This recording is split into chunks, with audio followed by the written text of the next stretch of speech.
Assalamualaikum warahmatullahi wabarakatuh. Halo, apa kabar semuanya? Semoga semuanya dalam keadaan sehat ya.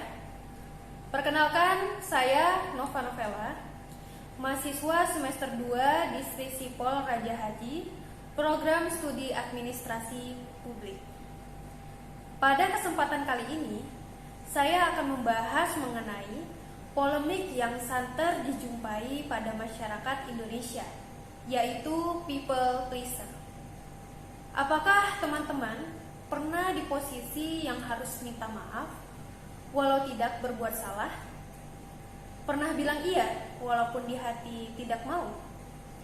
Kalau teman-teman pernah ngelakuin hal-hal yang saya sebutkan tadi, maka teman-teman termasuk bagian dari people pleaser. Jika diartikan ke dalam bahasa Indonesia, people pleaser dapat dipahami sebagai orang yang selalu merasa enggak enakan. Enggak enakan tersebut membuat beberapa ahli mengkaji tentang people pleaser ini. Menurut seorang psikolog Amerika Serikat bernama Susan Newman, people pleaser adalah seseorang yang selalu menempatkan kepentingan orang lain di atas kepentingannya sendiri. Selanjutnya, menurut Jennifer, yang juga seorang psikolog, beliau mengatakan bahwa people pleaser adalah orang-orang yang memprioritaskan orang lain dibandingkan dirinya sendiri. Bahkan jika itu merugikan, dia pun tidak masalah. Dari kedua pandangan ahli tadi, kita bisa mendapatkan poin-poin penting tentang people pleaser. Yang pertama, menempatkan kepentingan orang lain di atas kepentingannya sendiri.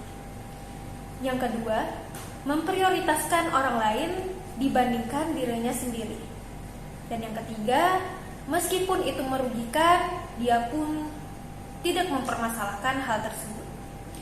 Dapat disimpulkan bahwa people pleaser lebih memilih untuk merugikan dirinya demi membahagiakan dan memenuhi ekspektasi orang lain. Jadi people pleaser ini lebih cenderung ke arah negatif, di mana ini dapat merugikan diri seorang people pleaser itu sendiri. Namun mirisnya, fenomena people pleaser ini dianggap normal di negara Indonesia. Ini dilihat dari hasil penelitian yang dilakukan oleh salah satu mahasiswa di Universitas Multimedia Nusantara dengan responden sebanyak 100 orang. Didapati data bahwa 70 dari 100 remaja dalam rentang umur 17 sampai 25 tahun termasuk ke dalam people pleaser. Salah satu contohnya ialah remaja cenderung selalu mengatakan iya agar diterima dan diakui di lingkaran pertemanannya. Mereka beranggapan bahwa mereka akan ditinggalkan jika menolak untuk memenuhi ekspektasi maupun permintaan dari temannya itu. Contoh lainnya yaitu ketika seorang karyawan selalu menerima semua perintah yang diberikan oleh atasannya, bahkan sampai muncul istilah asal bapak senang. Hal ini jelas sangat merugikan si karyawan tersebut. Lalu jika hal-hal ini terus dibiarkan terjadi, tentunya akan menimbulkan dampak bagi people pleaser itu sendiri. Dampak terburuk yang mungkin terjadi adalah menjadi stres dan kelelahan. Seperti yang kita ketahui, seorang people pleaser cenderung akan selalu berusaha memenuhi ekspektasi orang lain. Memenuhi ekspektasi orang lain bukanlah hal yang mudah. Dibutuhkan usaha yang lebih hingga rela mengorbankan diri. Rasa lelah pun kemudian tidak dapat dihindari. Terlebih jika ekspektasi itu tidak dapat dipenuhi, seorang people pleaser akan selalu dihantui oleh perasaan tidak tenang dan takut ditinggalkan. Selain itu, orang lain akan berusaha untuk memanfaatkan kebaikan diri si people pleaser tersebut. Namun teman-teman jangan khawatir, jika memang terlanjur menjadi bagian dari people pleaser, cobalah untuk berhenti. Seperti berhenti untuk selalu berusaha memenuhi ekspektasi orang lain. Berhenti untuk selalu bilang iya. Jangan takut untuk bilang tidak. pada sesuatu yang tidak disukai. Dan yang terpenting adalah mulailah untuk memberikan batasan-batasan. Penting halnya untuk mengetahui batasan yang dimiliki, menetapkan batasan, hingga mengkomunikasikan batasan tersebut.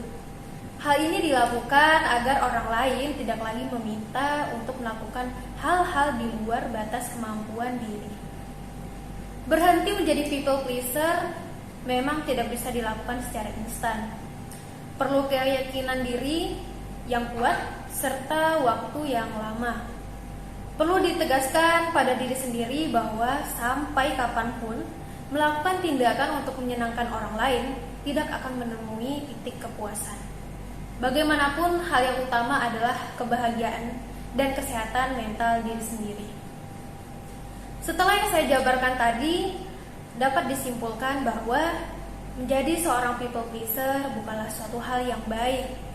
Banyak cara yang bisa dilakukan untuk membahagiakan orang lain tanpa harus menyakiti diri sendiri. Pesan saya, membahagiakan orang lain merupakan hal yang baik. Namun jika sudah sampai merugikan diri sendiri, bahkan menyakiti dirimu sendiri, sepatutnya kamu berhenti. Karena itu bukan kebahagiaan, melainkan pengorbanan yang sia-sia. Jangan takut untuk berkata tidak, kebahagiaanmu lebih penting. Tidak apa-apa menjadi orang yang memberi dan peduli. Namun penting juga untuk menghormati dan memenuhi kebutuhan kita sendiri. Oleh karena itu, jangan biarkan bahagiamu ditentukan oleh orang lain. Bahagiamu harus ada di dalam dirimu. Terima kasih telah menonton video ini sampai akhir. Semoga bisa bermanfaat dan membantu teman-teman dalam mengembangkan diri. Akhirul kalam, wassalamualaikum warahmatullahi wabarakatuh.